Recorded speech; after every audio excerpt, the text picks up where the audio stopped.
conjures up ferocity and defines the word predator. Saber-toothed, a huge cat which specialized in killing the very biggest prey. Immensely powerful, sporting 7-inch long knife-sharp canines. For nearly 2 million years, this monstrous beast dominated the primal landscape of the Americas.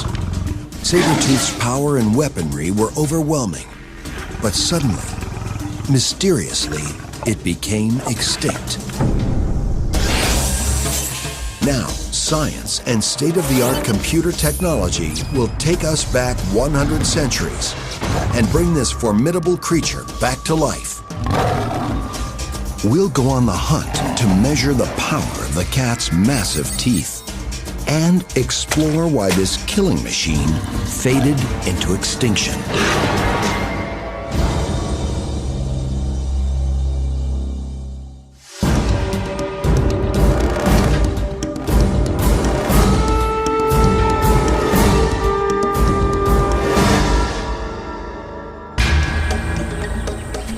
The African lion, one of the Earth's deadly predators. Up to 9 feet long and weighing in at 400 pounds, it rules the savannas and richly deserves its name, King of the Beasts. But as intimidating as it is, the lion pales beside its prehistoric relative, Smilodon fatalis, the saber-toothed cat. Massively built, Smilodon may have weighed up to 750 pounds, 25% more than the biggest male lion, and it carried some serious weaponry. 14,000 years ago, just as human hunters began colonizing North America, this carnivore roamed the continent.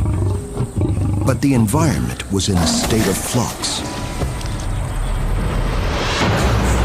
Although a 1,000-foot thick sheet of ice still covered the far north, much of the rest of America was a lush landscape. It teemed with bizarre megabeasts, mighty mammoths, giant ground sloths, and ancient bison, all engaged in a constant battle for survival, pitted against some of the most lethal killers ever to walk the earth. The 11-foot-tall, short-faced bear, the largest bear that ever lived. The savage direwolf, the big dog of the era, which could run down even bigger prey in packs of 30 or more. And the massive American lion. But the most deadly hunter of all was Smilodon. Imagine 2 steak knives attached to a massively muscular beast. With the hunting skills to use them, the saber-tooth was engineered to kill. This fierce cat could conquer any prey, even a mammoth. Saber-tooth was the most dangerous carnivore of its time. Probably the only beast that could face down the giant, scavenging, short-faced bear.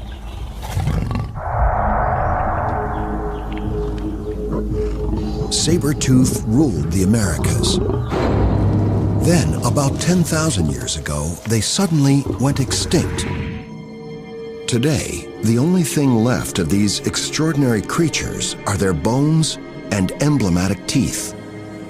But our best source of information comes from an unexpected location.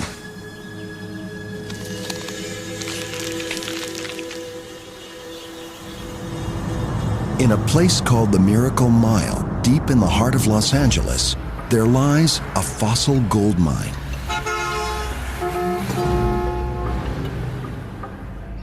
Just off one of downtown's busiest streets, scientists are constantly unearthing America's prehistoric wildlife.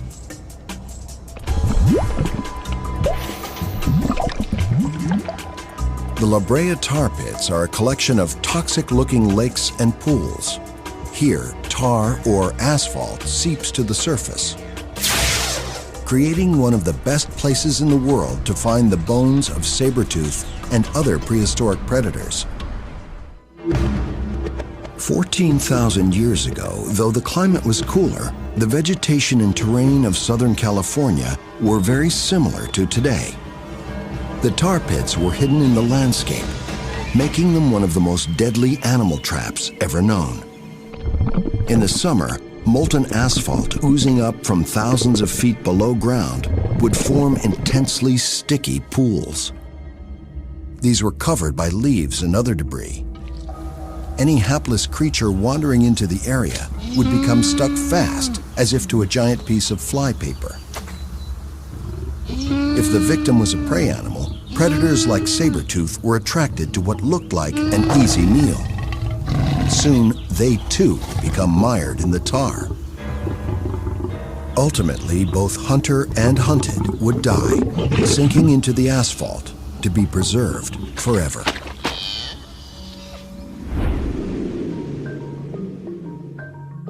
Since excavations began at La Brea about 100 years ago, over 1 million bones have been recovered, including thousands belonging to Smilodon, representing one of the world's biggest collections of saber-toothed bones. Asphalt is not only a deadly trap, it is also an excellent preservative. The bones it disgorges are in much the same condition as if the animals had died just a few years ago. This is part of the hip bone of a saber-toothed cat. And if we go down here, you can see the knee joint. And in this corner over here, there's a beautiful skull of a saber-toothed cat there. And if you look closely, you can see the eye socket of another saber-tooth sticking out of the wall right here. These fossils are an amazing record from which scientists are trying to build a forensic profile of these monster cats. The picture that emerges is that of a strange creature, a ferocious cat that in many ways was not a cat. Though related to modern felines, the saber-tooth was not like any cat known today. And there was nothing cuddly about Smilodon fatalis. The name means deadly knife tooth, but the precise purpose of these finely serrated fangs is still a mystery. Although many of their bones have been found in California, Smilodon roamed freely through both North and South America. Other Ice Age carnivores, such as the short-faced bear and dire wolf, are closely related to modern bears and wolves, but no real descendants or relatives of the saber-toothed cats survive today. Smilodon is often compared to a modern lion. It was roughly the same size, but it had a very different build. Imagine a lion on steroids. This is a hugely powerful animal. It is muscular beyond Arnie Schwarzenegger's wildest dreams. Smilodon was about the size of a lion, but wouldn't have looked like one. The body proportions and probably the gait and a lot of the behavior would be more similar to a black bear than it would be to a lion. It's got massive arms and forearms, a massive chest, relatively sort of short, stout back legs. It's got massive grappling hooks on its thumbs. The muscles of the neck were also much bigger than a modern cat's, implying that Smilodon had a savage bite. The whole package is purpose-built to grapple with, close and personal with big, dangerous animals and pull them down. Scientists can calculate Smilodon's build from the fossils, but it's much harder to know what Smilodon's skin and fur would have looked like. Based on modern cats, their coats could have had various markings designed to give them the best possible hunting camouflage for their environment. And it seems unlikely that they lived up to their nickname of saber-toothed tigers and had stripes. If these animals had any kind of pattern on their fur, it probably was more like spots. The stripes just don't necessarily fit into the type of habitat that we had here at Rancho La Brea. A quick glance at the saber-toothed skeleton also reveals some other telltale clues as to how Smilodon lived. Its short bobtail means it was not much of a runner. Modern cats, even big ones like lions, use their long tails for balance and turning during high-speed pursuit. Smilodon just didn't have that capability because of the shortness of its tail. This animal obviously was doing something completely different from modern feline cats. If Smilodon wasn't chasing fast-running prey, then it had to have been targeting slower, bigger animals. They would have had to use stealth to get close, and then launch a short-range deadly attack. And the bones bear that out. Saber-tooth had oversized front paws with big thumb claws, which scientists believe were for the specific purpose of grappling with extra-large prey. It was a wrestler, not a runner. It was an ambush predator with really short legs and somewhat flat feet. And it was designed to get a hold of its prey, grapple with it, and actually hold it immobile while it was stabbing it. And this was very important. Its whole anatomy is designed to do this. During the Pleistocene, North America was teeming with large herbivores, which provided a massive food supply to any hungry prehistoric predator. Smilodon may have evolved to target the biggest of these kinds of animals, with their tactics reflecting the sheer enormity of their prey. Brute force and killing power might not have been enough. A new kind of killing strategy was now required. In Ice Age America, there was plenty of food for a ferocious carnivore like saber-tooth to prey on. Bison, horses, and camels roamed the landscape, and even giant ground sloths and mammoths were potentially on the menu. But unless saber-toothed cats hunted together, these behemoths were formidable opponents, even for a beast as well-armed as Smilodon. Most modern big cats, such as tigers, are solitary and hunt alone. Only lions, which live in prides, hunt collaboratively to take down very big animals. There's no way to prove whether saber-tooth also hunted in a pack. But there are clues to be found in the collection of bones at the La Brea tar pits.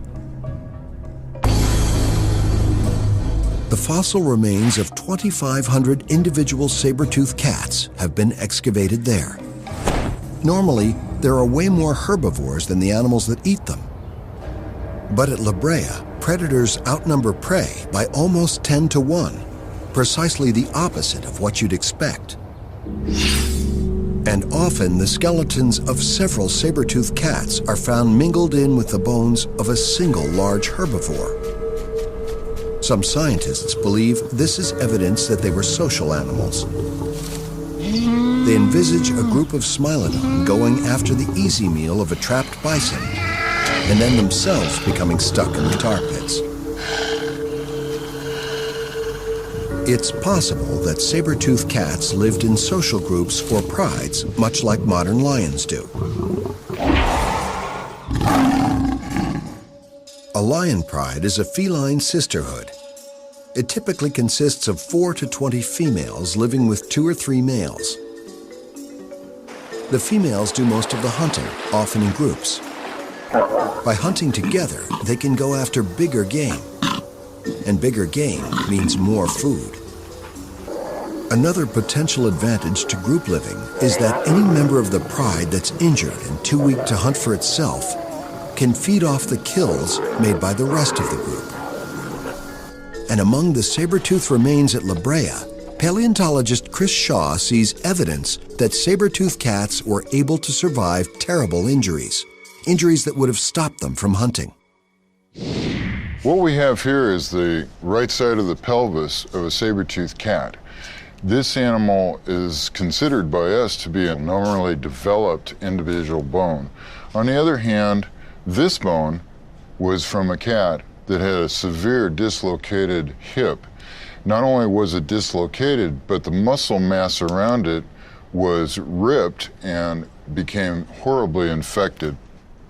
This animal survived for months, if not years, with this condition. He thinks that injuries like this would have been fatal for an animal living on its own. The fact that these bones healed means it had been supported in a group of saber-toothed cats.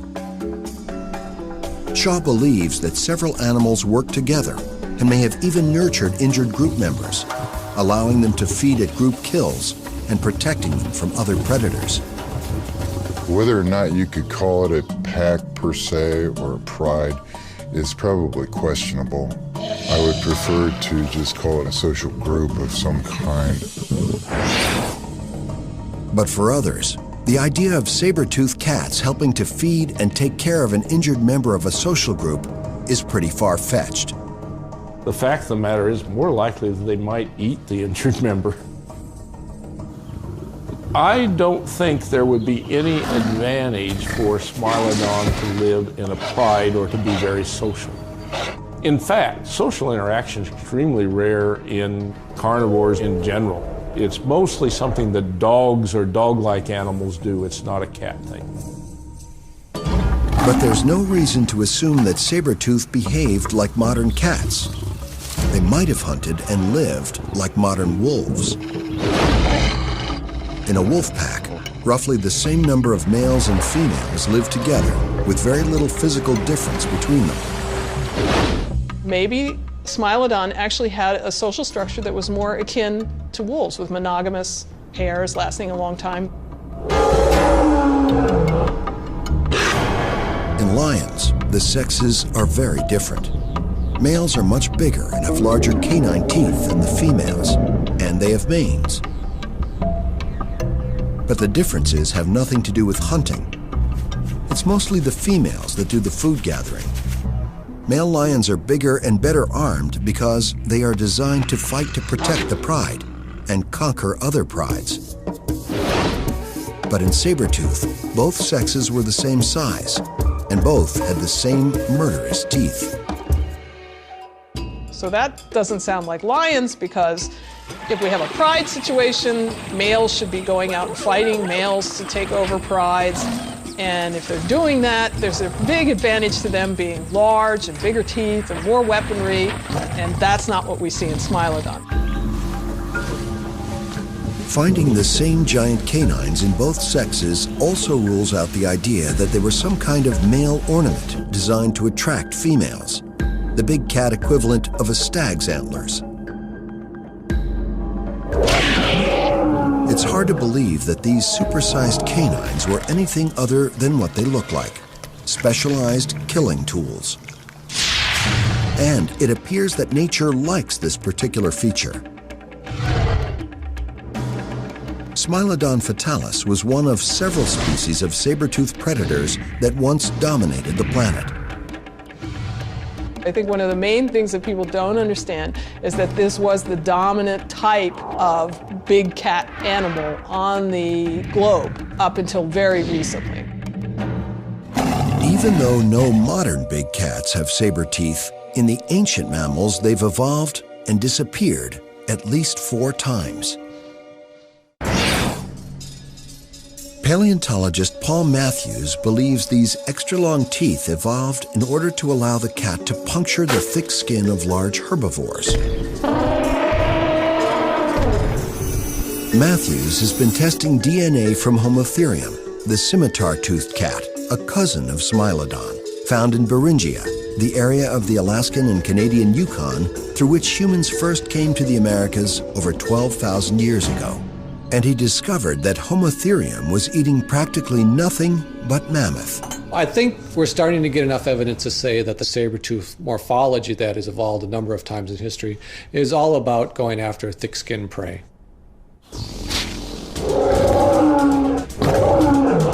With canine teeth that were twice as long as Homotherium's and a more muscular body, perhaps Smilodon was designed not just to target young mammoths, but the adults as well. And whether saber-tooth hunted alone or in groups, it seems it was designed to take on all the big prey animals living at the time. It was specialized toward killing big animals, animals bigger than itself. It's arguably the most specialized mammal that's ever evolved with respect to that kind of big game hunting specialist. Like modern big cats, saber-tooth was a hyper-carnivore. The only thing it was interested in eating was fresh meat, and lots of it. Amazingly, we don't have to speculate what the saber-tooth ate. The Smilodons of La Brea make it possible to find out very accurately what was on their menu. The bones are so well preserved by the tar that many of the proteins that were present when the animals died are still embedded. And in those proteins is the evidence of what saber-toothed cats preyed on. At the University of California at Santa Cruz, Kana Fox Dobbs uses the science of stable isotopic analysis to study the diets of prehistoric animals. We're able to tell differences in diet based on if they were preferring one herbivore type over another. The test showed that saber-toothed cats in the Rancho La Brea area mostly ate the more common herbivores such as horses and bison, but also some of the real behemoths such as ground sloths and mammoths. A prehistoric bison weighing in at nearly a ton was certainly a mighty opponent. But modern lions don't need super long canine teeth to kill big prey like Cape buffalo and zebra. So the question remains, why did saber-toothed cats have such big teeth? To try to answer that question, and to try to understand precisely how saber-toothed cats used their fangs, Dr. Stephen Rowe from the University of New South Wales in Australia built a virtual saber-tooth, a digital biting machine that simulates the stresses and strains on a saber-toothed skull.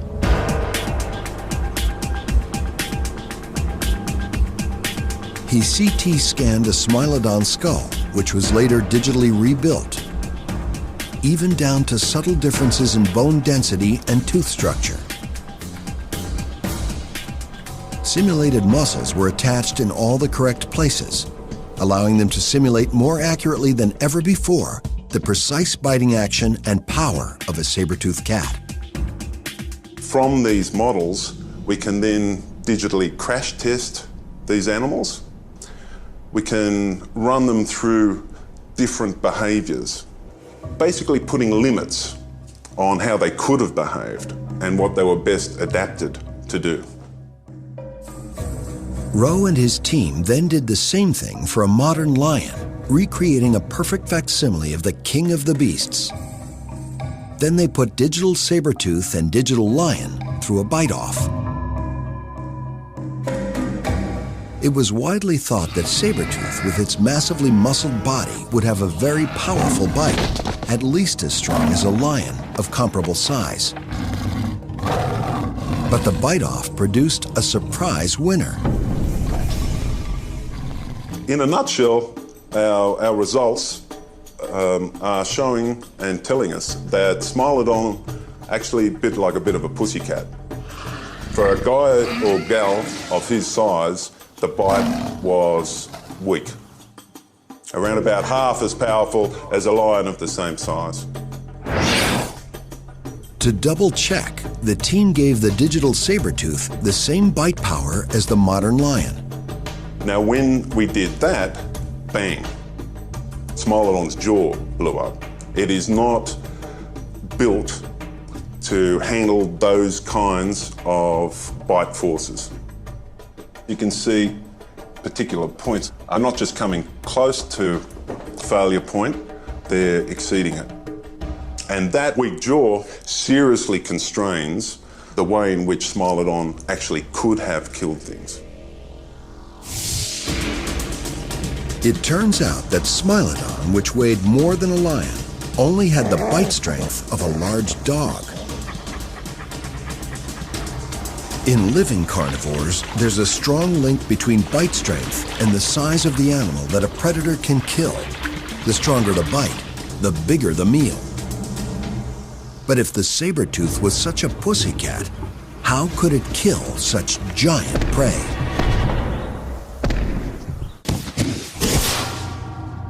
Ever since the first perfectly preserved saber-tooth remains were excavated from the La Brea tar pits in Los Angeles in 1875, scientists have been trying to figure out exactly how Smilodon used their supersized canines. In spite of a weak bite, we know they were eating big animals like bison, even mammoths and sloths. So presumably, Smilodon's knife-like teeth were a special adaptation for killing their mega prey. But African lions can also take down big prey, and their canines are not nearly as long. So Smilodon's teeth must have had a deadly design advantage, and they must have used a very different killing technique to that of modern cats. Compared to saber-tooths, modern big cats have shorter but sturdier conical-shaped canine teeth, which they use to seize prey and grapple them to the ground. Big cats, such as lions, kill small prey by essentially biting through the back. But with larger prey, their teeth usually don't penetrate the skin. Instead, they either suffocate or choke their victims, clamping their teeth around the carotid artery, causing the prey to lose consciousness within seconds.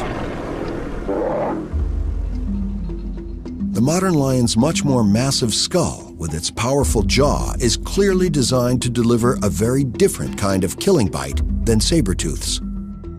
The African lion has these canine teeth that are relatively round in cross-section. They're really peg-like by comparison with these knives that are coming out of the front of the jaws of this animal. So the sabers are extremely long. They're very narrow from side to side. They're fairly broad from front to back. But these knives clearly had some limitations. Saber-tooth's canines were sharp, dangerous weapons, not in any way designed for the kind of violent struggling kills that lions engage in. The sabers were strong in the forward-backward direction, but relatively weak and brittle when subjected to side-to-side motion. And that weakness means there were some real limits to where saber-tooth could bite its victims. If it got its canines caught up in the bones of struggling prey, Smilodon was likely to lose a tooth. I don't think an attack along the spine of the prey would have made sense for Smilodon because they had those enormous sabers. They're very delicate, and risk of breakage is high for those saber teeth if they're impact something hard, especially from the side. So if they leap onto the back of an animal and then sink their teeth in, one of their teeth at least is likely to run into a vertebrae and it would snap. A picture is emerging of an incredibly specialized hunter. It ate very big prey, but had a relatively weak bite, with jaws and teeth too delicate to use to drag its prey down for fear of breaking them. So, by a process of elimination, it seems the key to the saber-tooth's attack was to wrestle its prey to the ground before delivering the coup de grace. It had to get that animal down on its butt and effectively immobile. Now, big four-legged animals are tough hombres to mess with when they're up on their 4 feet.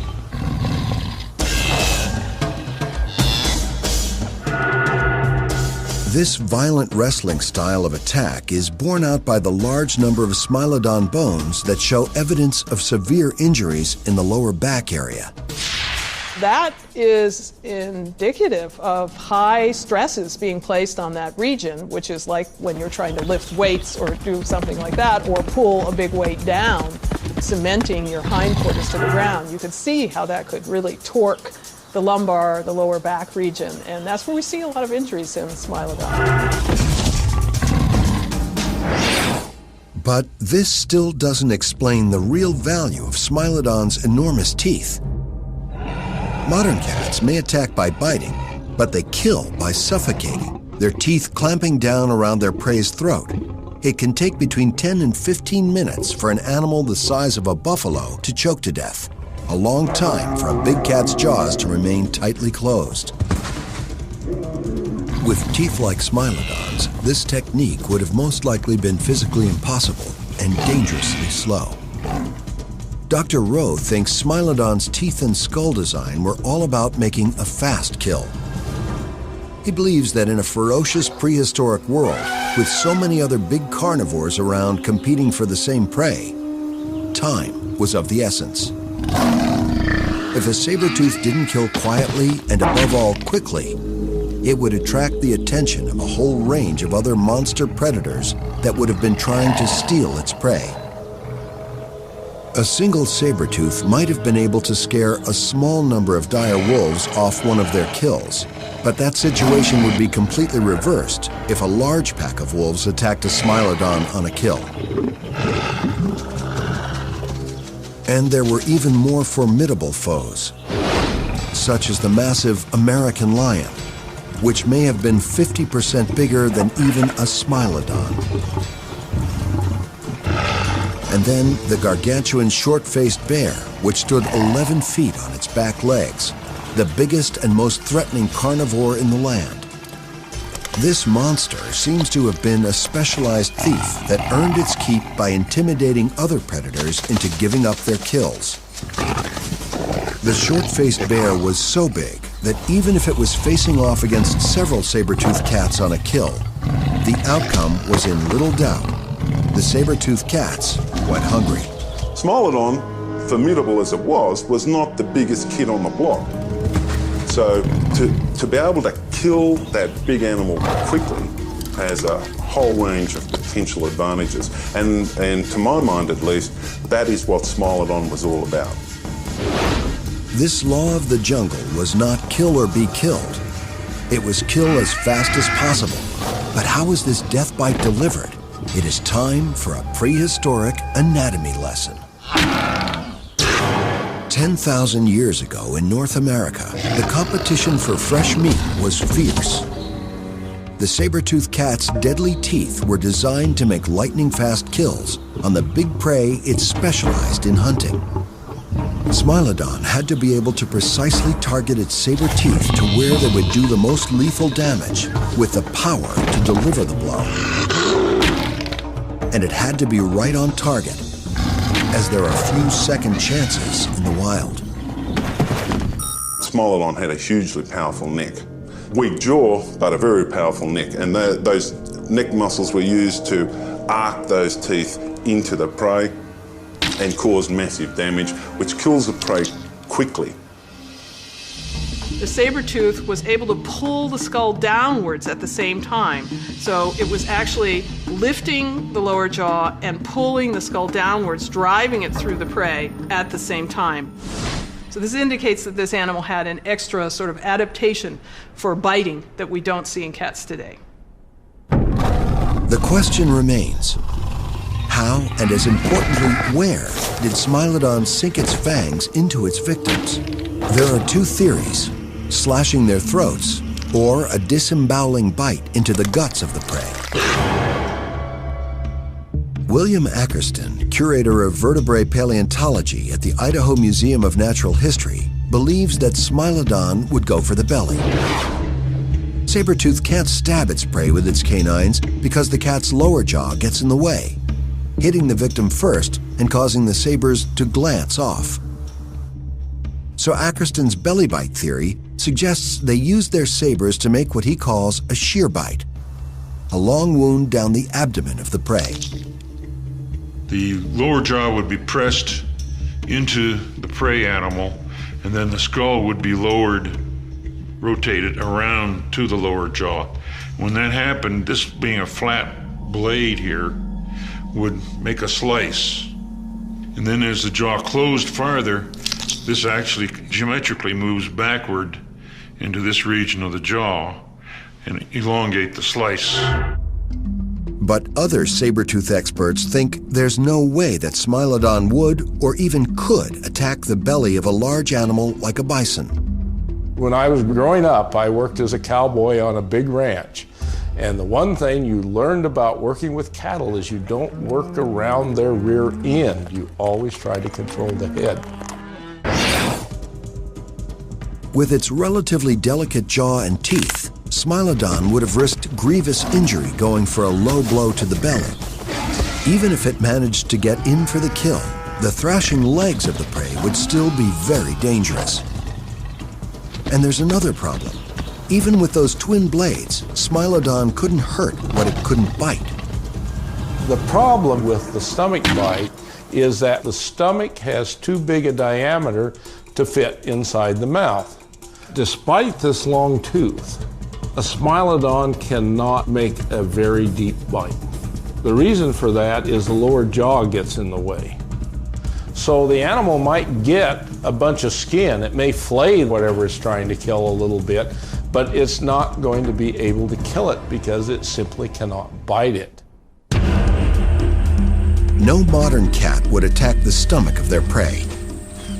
They almost always go for a killing bite around the throat. And many scientists believe the only logical way for saber-tooth to kill was to go for the throat as well. The neck is more accessible and less well defended than the belly of any big prey. And Smilodon's teeth seem perfectly evolved to make an almost instantaneous kill. There's absolutely no doubt that once you've ripped out an animal's major arteries and or windpipe, they're going to die much more quickly than if you just try and strangle them. The neck contains more vital blood vessels. You'll get a quicker and more certain kill biting the neck than you will biting the stomach. Martin believes that the saber teeth were designed for a very specific purpose, to cut the throat of the prey. He thinks that Smilodon's canines worked in an almost identical way to a specialized curved assassin's knife. And the interesting thing about this knife is the real cutting edge is on the inside of the curvature. If you have a curved knife like this and you drive it in and you drive it around, the curvature rotates the blade and it cuts itself out while you're stabbing, which is as close to instant death as you're going to have. Professor Frank Mendel is also fascinated by the mystery of how saber-tooth killed its prey. In order to demonstrate and understand how this fatal bite was delivered, Mendel has constructed a biomechanical model of a Smilodon jaw. I'm suggesting that Smilodon simply drove the teeth through the neck, severed the vessels, and then withdrew the teeth. I don't see the need for the extra effort to rip the throat out because I don't think it affects any more lethal damage to the animal.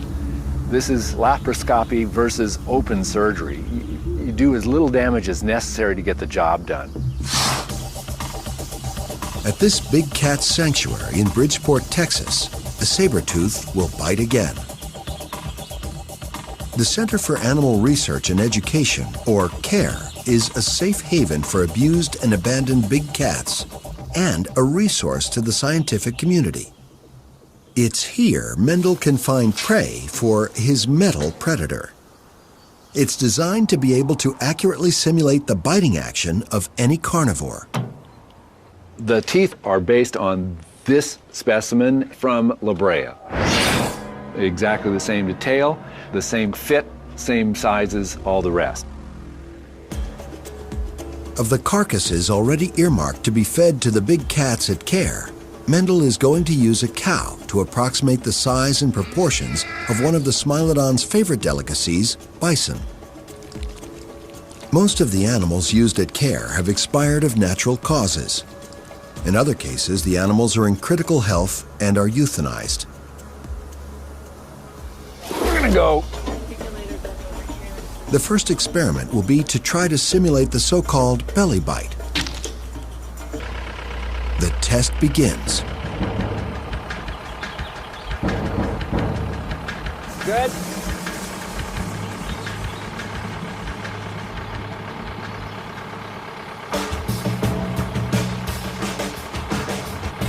The test team makes several attempts to bite into the abdomen with the articulator, but no matter what angle they use, they cannot bite very deeply. It just pushes it right off the blade. The lower jaw prevents the canines from gaining an angle that will allow a deep bite. I'm fully closed, and I got a mouthful of skin and nothing to really puncture the skin with other than those lower incisors. A Smilodon's saber teeth were no accident of nature. They look that way for a lethal reason. But weapons cannot work without tactics, and the Smilodon's killing techniques are still a mystery. But now, Professor Mendel's mechanical test suggests that a saber-tooth could barely penetrate the belly of a stationary animal, let alone savage any vital organs.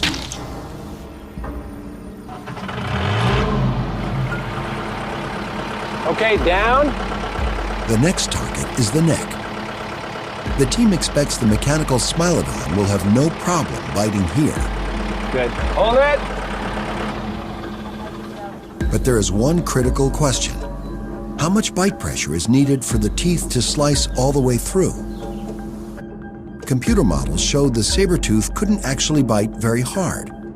Will mechanical tests bear this out? Even with a motionless prey, it is not that easy. But after several tries, Mendel's machine finally penetrates the neck of the cow carcass. Oh, it popped. It popped through.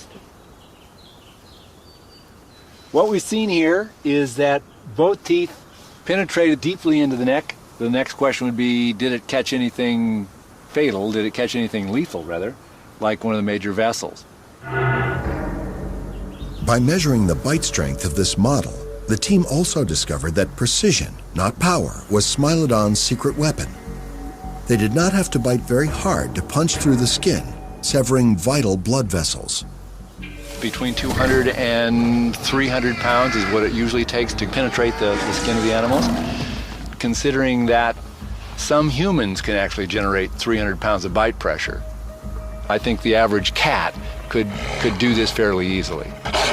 Once the teeth are engaged, those vessels can be sawed by those serrated edges on front or back. Mendel says that if the teeth cut through both jugular veins, the prey would pass out and bleed to death in a few but long minutes. But if they cut through the carotid arteries, the animal will die almost instantly. So, once it had them down on the ground, Smilodon could easily penetrate the necks of even the thickest-skinned animals. The biomechanical test strongly suggests that it was almost impossible for saber-toothed cats to inflict a fatal bite on the abdomen of the bigger animals they could catch. But to those who favor the belly bite theory, Professor Mendel's test is by no means conclusive. But even if the neck bite was only one potential tactic of a versatile predator, this experiment does confirm that Smilodon's knife-like canines were uniquely suited for killing, with a fast bite to the neck of its prey. It may have had different approaches for different size animals, and it may have depended on the actual situation at the time. But basically, it is going to be using those claws to get that big guy on the ground and exert force onto the front end, onto the animal's head and neck. The test also shows that these specialized teeth also had limitations. It is this specialization that may have led to the demise of the saber-toothed cats.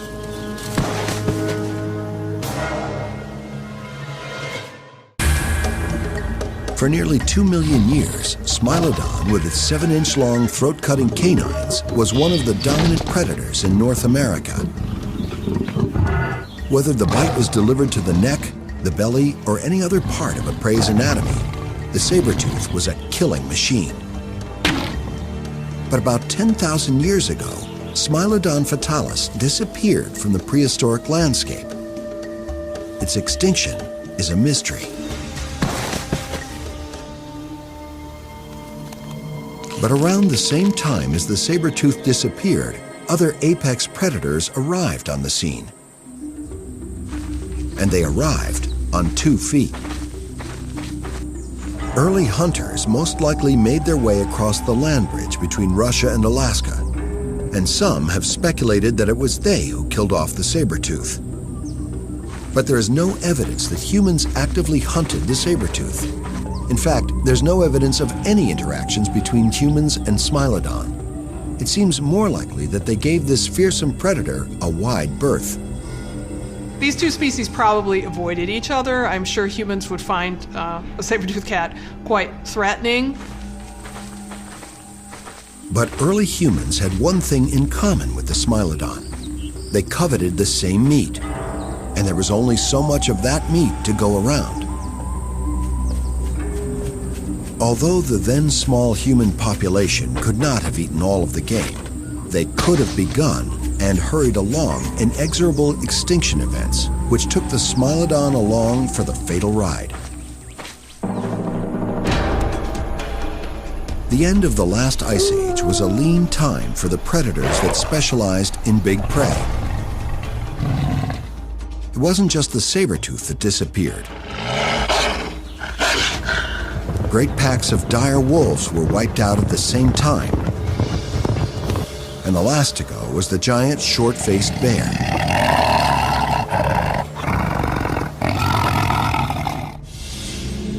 A recent theory suggests a comet might have triggered a mass extinction event in North America. No one can say for certain, but the climate did warm and became much drier. The world changed from one that was largely forest to an open landscape of grassy prairies. The denizens of these grasslands, the mammoths, the ground sloths, began to die off. Less prey meant fewer and fewer predators. The only animal big enough to be worthwhile for a saber-toothed cat, or for that matter for a lion, was the American bison. But the American bison changed from a woodland bison to a prairie bison. And prairies are unsatisfactory habitat for even modern cats. So here you had a situation where the only suitable prey was living in an area where you couldn't catch it. And saber-tooth was such a specialized hunter of big animals that it couldn't adapt to smaller prey. A Smilodon couldn't even bite a rabbit because the teeth would get in the way. The most perfectly equipped creature for killing big animals was over-equipped for the New World. It is a beautifully adapted animal for getting large animals onto the ground and then killing them quickly. Frankly, it's not very well designed for anything else. And that may well be at the heart of explaining why Smilodon isn't around anymore. Today, the closest thing to a modern saber-tooth is Borneo's clouded leopard, a medium-sized tree-dwelling cat with unusually long canines. This leopard is not a direct descendant of the saber-tooth, but this rare creature is living proof that the deadly design of a saber-tooth can still be used as a weapon of killing precision. Today's natural world has made this design all but obsolete, but worlds can and will change. The art of killing always strives toward perfection, and given the chance, a saber-toothed cat might well evolve again.